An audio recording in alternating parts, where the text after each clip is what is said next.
ادعي لي يا أمي هو عنوان أغنية بيتزامن الحديث عنها اليوم مع مارس آذار شهر الأم.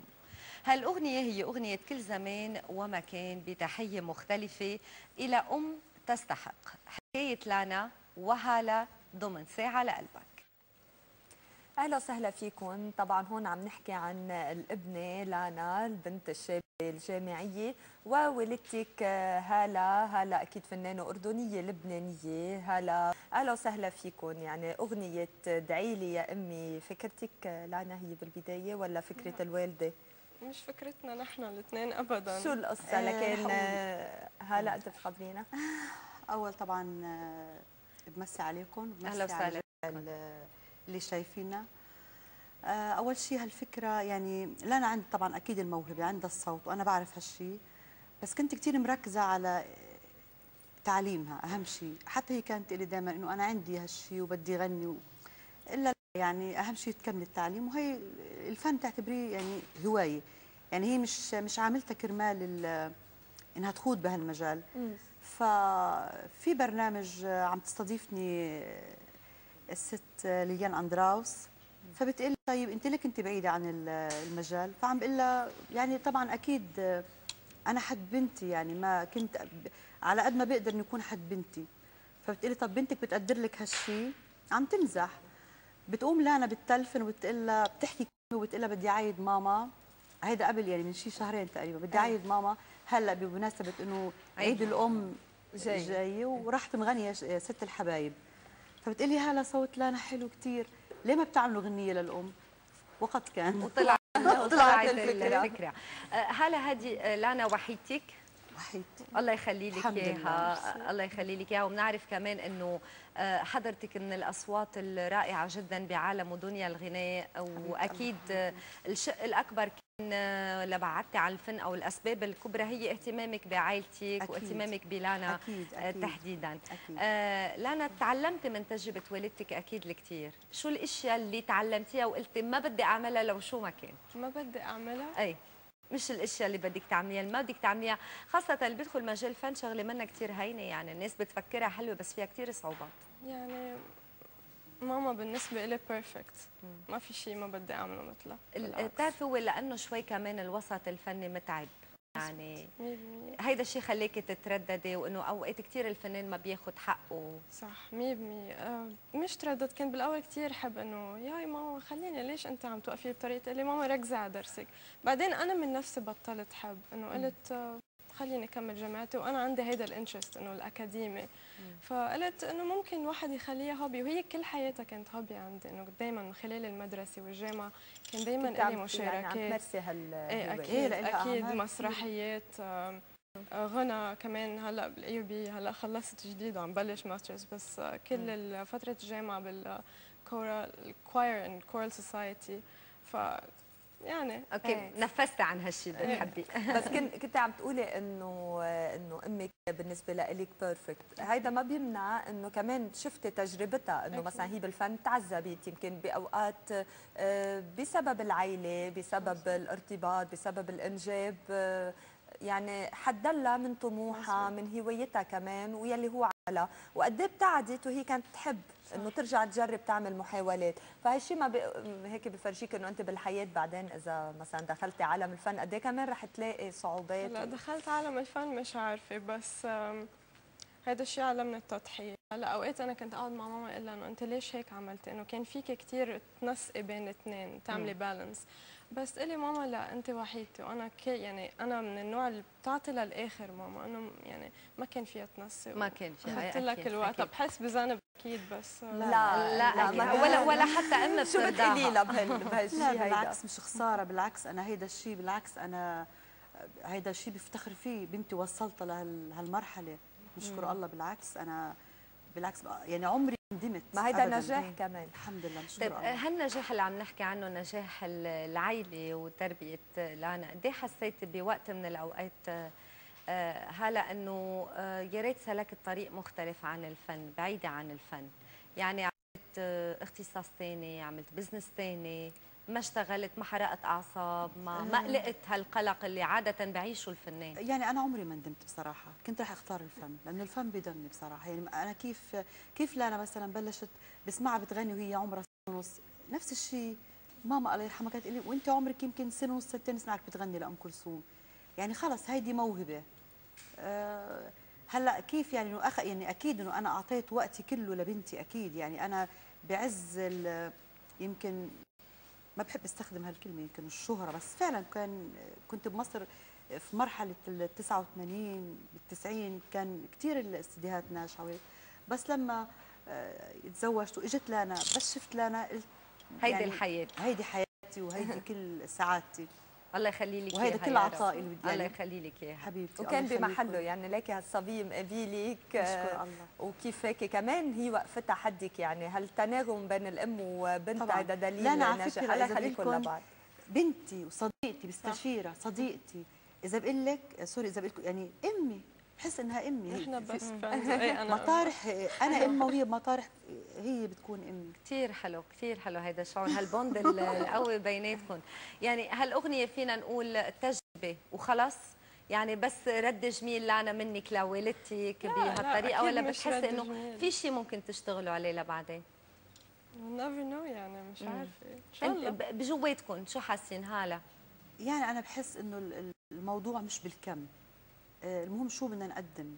انه هالعمل مثلا عمل رساله ساميه، عمل هادف، في من وراه مضمون. واكيد طبعا مش رح بهالمناسبه بدنا اوجه طبعا شكر للشاعر الكبير نزار فرانسيس اللي هو اعطى من كل قلبه بهالغنيه. رواد رعد الملحن الحساس كمان اسماء يعني لحن أسماء كثير الكلمات من قلبه، الله يرحم والدته. ناصر الاسعد وزعها يعني عن جد كلهم يعني اعطوا بهالغنيه من كل قلبهم. وصدقيني انا ما غنيت، كنت عم بحس. يعني انا يمكن ما حفظنا، يعني دخلنا على الاستوديو سمعنا حسينا وهي كانت. صار وقت نسمع الغنية هيك لنعيشها معكم، ونسمع كمان صوتها للانا. رنا حاضرين؟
كنت من نومك توعي وتغطيني تأدفى، صرت ناطرة لرجوعي تتقدر عينك تغفى.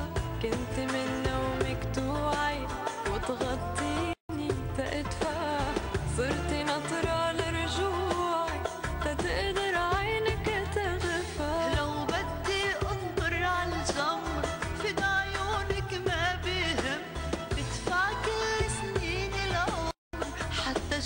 اشوفك مثلي لو بدي انظر عالجنب في عيونك مالي بدفع كل سنين العمر حتى اشوفك مثلي يا بنت يا نور عيوني انت الاغلى يا بنتي يا نور عيوني انت الاغلى يا بنتي انت اللي عن قلبي نزلتي وفيكي من روحي ودمي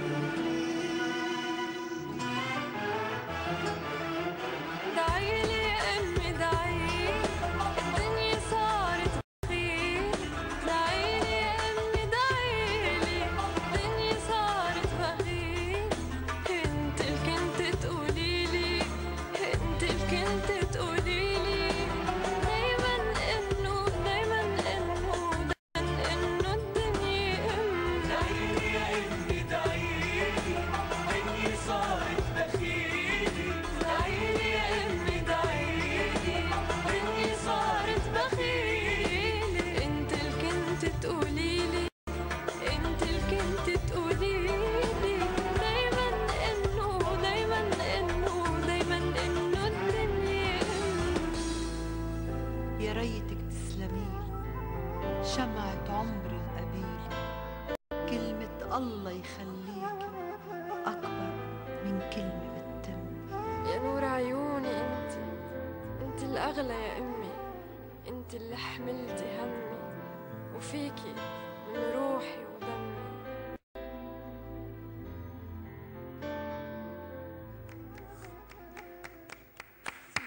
بدكم تبكونا؟ خلصتوا. كل ما بسمعها بتأثر. يعني أغنية رائعة رائعة رائعة وقليل الحكي فيها.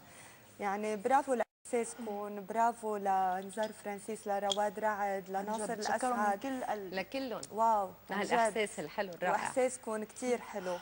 لا لانا أنت عندك مستقبل قوي. دخيلكم ما بدنا نقول بس شو قصتها هي؟ لا ما فيني اسمعها. أنا ما بقدر أسمعها كمان. رح تصوروها كليب؟ بإذن الله بإذن الله. بلشت التحضيرات ولا إن كيف؟ شاء الله. يعني هي تعتبر غنية، يعني أنا برأيي شو عيد يعني الأم على طول، مش إنه عيدها الأم بس بهالسنة، الأم هي الوجود. أنت اللي علمتيني إنه الدنيا أم. فيعني غنية الأم هاي بأي وقت. هلا هيدا من إنتاجكم، الأغنية من إنتاجكم نعم أنتم نعم الشخصي. نعم. والكليب كمان رح بيكون من إنتاجكم إذا الله بريد. إذا الله بريد. الأغنية نزلت بلشت تنزل إيه تندعم دعمت مضبوط. إيه بعيد 21 الشهر نزل بعيد الأم. لازم يكون في لها دعم كثير بالاذاعات، مش تكون لمناسبه بس. لا ما هي الغنية أنا مثل ما قلت لحد يعني إنه الغنية للأم، يعني مش إنه غنية بس لهالمناسبة وبس، ما الأم يعني مين ما بيتذكر امه. صح 100%. لانا يمكن هون انه كمان والدك يمكن يكون له راي بدخولك عالم الفن او عدم دخولك، قد ايه هو راضي انك تغني وتعملي فيديو كليب؟ يعني خلص رح تنعرف صورة لانا حتى لو ما كملتي بعدين بشكل كثير جدي، بس انه خلص فيها انطلاقه. لا هو ما عنده مشكلة، هو بالمجال أساساً.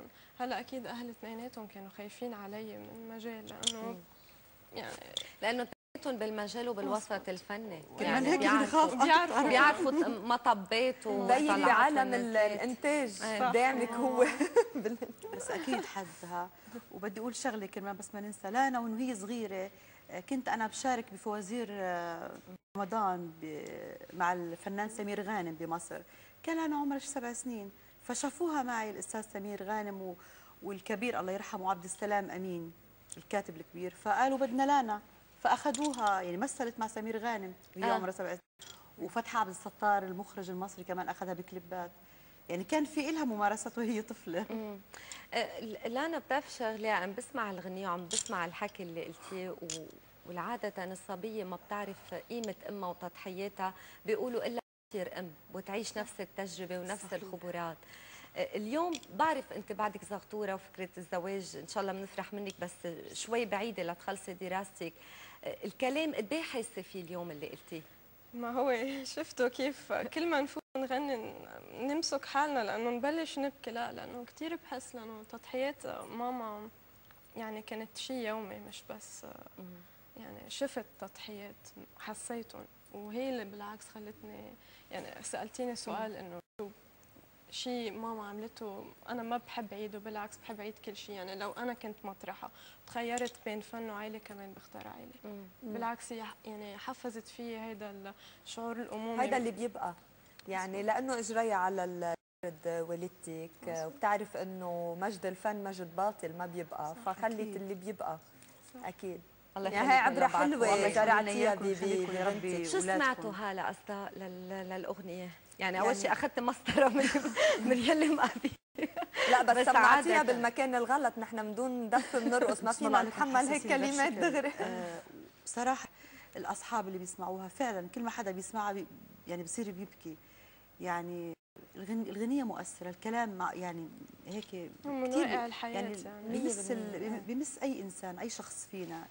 الأم هي كل شيء، المحبة، الوجود، العطاء، الحنان. يعني هي اللي بتعطي الحياة طبعا. يعني لولا ما في لو شو ما حكينا أصلا ما بنختصرها بكم كلمة. أكيد أكيد. راح الله يخلي اميات الدنيا يا رب كلها ويخليكم. ابو شادن عم يحكينا من الرياض. مرحبا ابو شادن.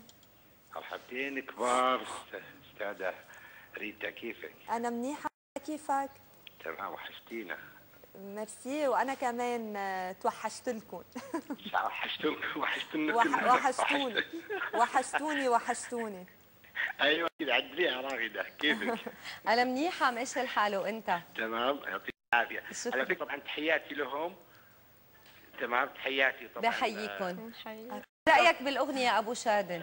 لا، جميله روعة. جدا. بحيي ماما لانا، وبقول لها يعطيك الف عافيه، واصوات جميله.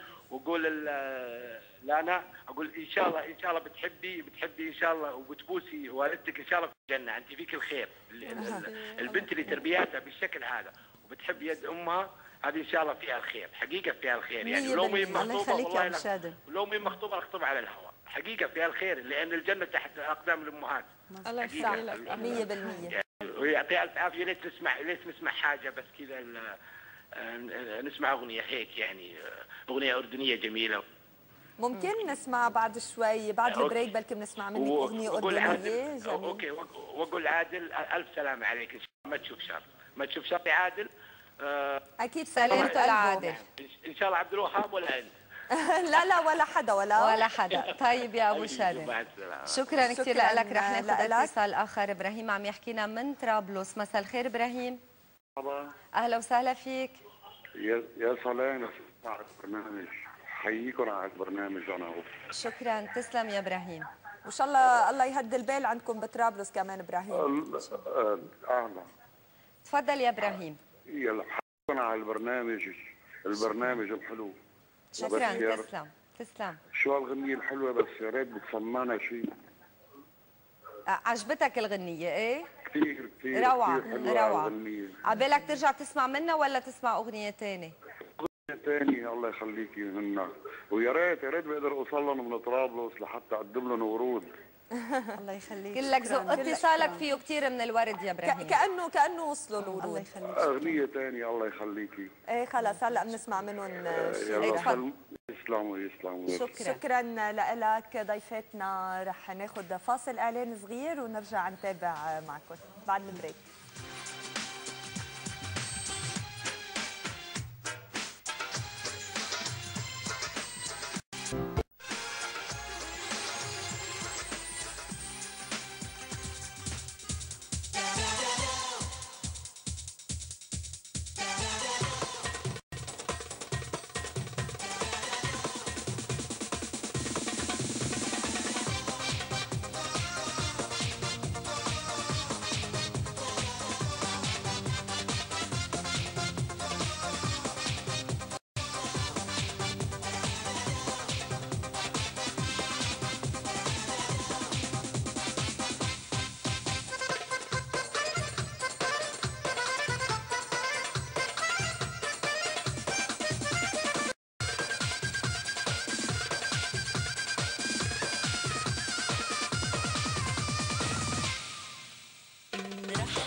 مش قلت لك يا قلبي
الفنانة هالة هادي ما زالت بضيافتنا مع بنتها الحلوة كثير كمان لانا موسى. رح يكون للقائنا تتمة، ولكن قبل ما نتابع رح ناخذ اتصال من صديقنا عادل من تورونتو. سلامتك يا عادل. الله يسلمكم يا جماعة، ربنا يخليكم يا رب. خير طمنا. طبعا ربنا يخليكي للفله والورده ريتا ورغده. ابدا بس سخنان شويه بس. سلامة قلبك، انتبه على حالك. ربنا يخليك يا رب. تحياتي الفنانه هالة هادي طبعا والفنانه لانا، وقد ايه يعني جميله قوي فنانه لانا كيف طلع؟ اي تفضل. جميله بتاعت يعني اغنيه الام. الفنانه هالة مع لانا الاثنين مع بعض، يعني عملوا اغنيه جميله جدا وجديده، كلماتها حلوه فيها حس مش اي كلام، يعني فيها كلمات. والكوكتيل كمان بتاع الفنانه هالة هادي قد ايه جميل وقد ايه خفيف وقد ايه ظريف وقد ايه لطيف وقد ايه روعه. فكل معاني الجمال فيه. فطبعا ده مش غريب على فنانه زي الفنانه هالة هادي طبعا والفنانه لانا كمان، وان شاء الله نشوف منهم المزيد والمزيد على الايام القليله القادمه او على الشهور حتى القليله القادمه ان شاء الله. الله يخليك يا عادل، الله يخليك. والاغنيه اللي جايه بقى ربنا يخليكم واهدوها للعمده جروب ابو شادن. شكرا جزيلا. تحياتي طبعا الاستاذه المخرجه طبعا رنا عبود. شكرا لك وسلامتك يا عادل على المداخله الحلوه كمان. يعني نحن متابعين معكم. لما تشوفي ماما مثلا هيدا الميدلي اللي شفناه ما له زمان كثير، يعني سنه لورا، بس دائما في معاكسه للظروف. بتحسي انه مثلا هلا حلو ترجع تعمل هيك شيء جديد، تنزل اغنيات، يعني هالاغنيه حلوه بس يمكن البعض بيربطها بمناسبه. هلا من بعد ما صاروها كليب تنتشر كمان بشكل اكبر. شجعيه انه ماما خلص انا كبرت هلا وصار فيك انت ترجعي تتفرغي اكثر. دائما بوش يلا ماما اعملي شيء. هي بتخانقني على طول انه يا ماما. طيب وهلا لكن ليش ما كثير عم تتحمسي يعني ترجعي؟ شوفي كيف انت وضع الوطن العربي هو اصلا يعني الفنان دائما يعني مرتبط الفنان دائما بالسياسه وبوضع الوطن، يعني يعني الله ان شاء الله بس هيك يحسن هالاوضاع باذن الله يا رب، وتكوني عم بتحضري ساعتها ان شاء الله هالاغنيه تكون فتحه خير ونرجع نسمع لك كمان اغنيات خاصه دائما منورين حبيبتي. نحن بنشكر متابعتك الدائمه لنا على كل حال. هلا بتتصلي دائما وبتحكينا ونحن بننبسط كثير وبنسعد ما تغيري العاده. لا كل شيء جديد سمعينا اياه على التليفون. لا انا بعرف بتغني ست الحبايب بشكل كثير حلو بصوتك، ما نسمع مقطع منها. ومن بعدها دغري حضري حالك هلا نسمع شيء بلكي فكره معي او شيء فكره معي. ست الحبايب يا أغلى من روحي ودمي، يا حنينة وكلك طيبة، يا ربي خليك يا أمي، يا ربي خليكي يا أمي، يا ست الحبايب يا حبيبة. الله يخلي لك امك يا رب. الله يخليكم يا رب. شو هلا نسمع شيء منك؟ حاضر. هيك شوي مع تغيير هالطقس.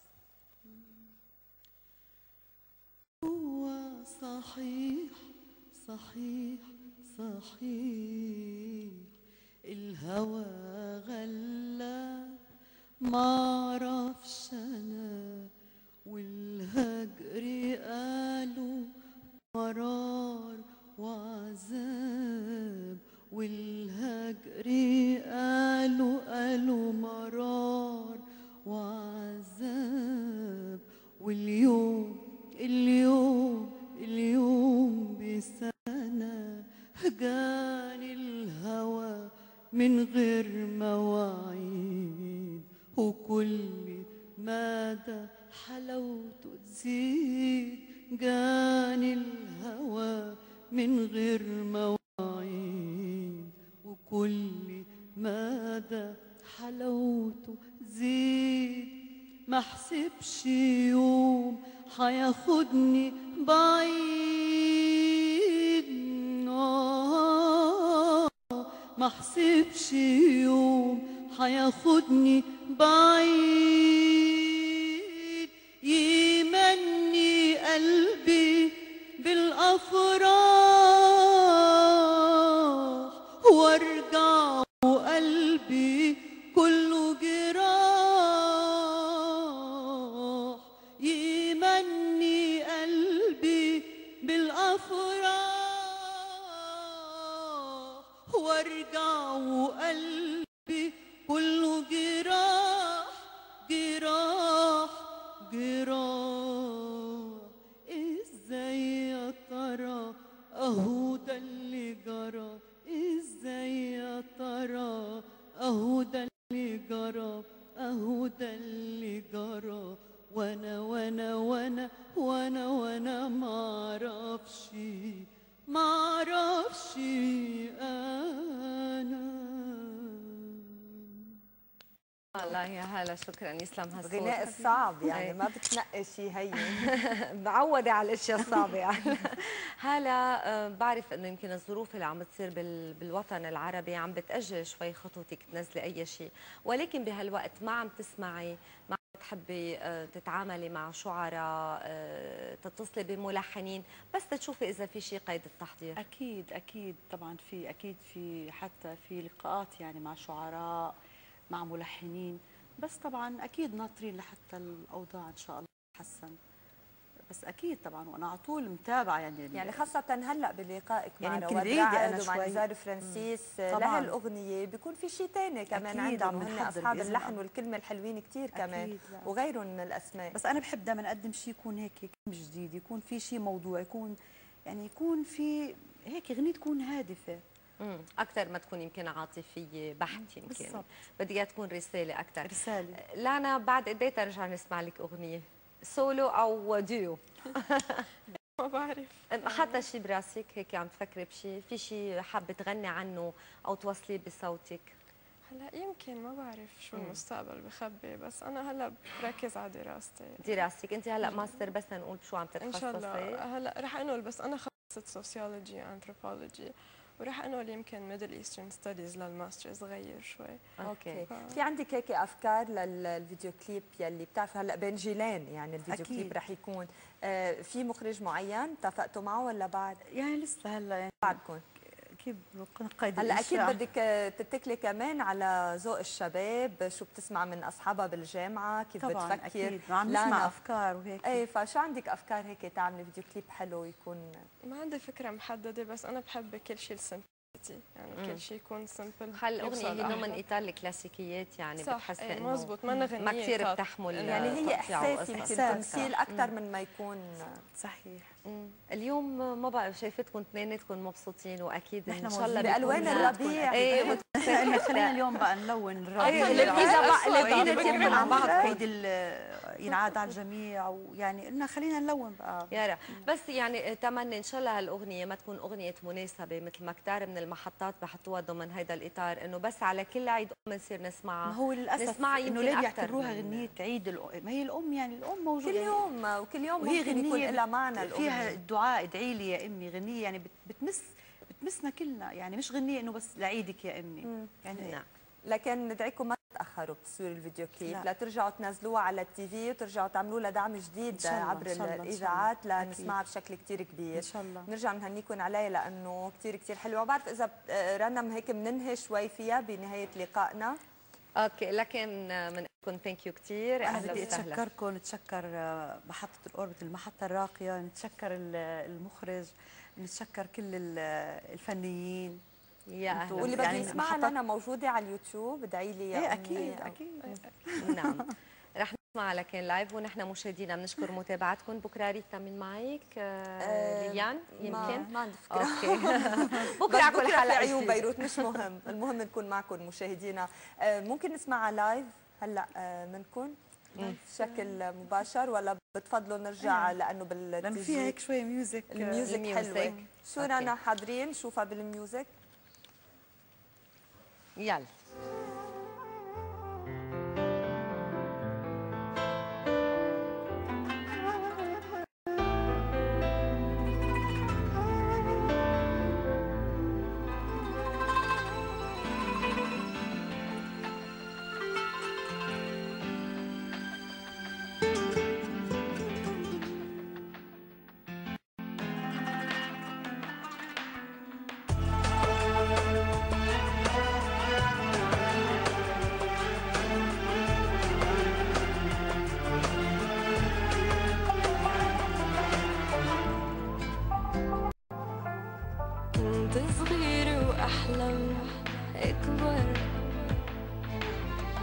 تخفف عنك همي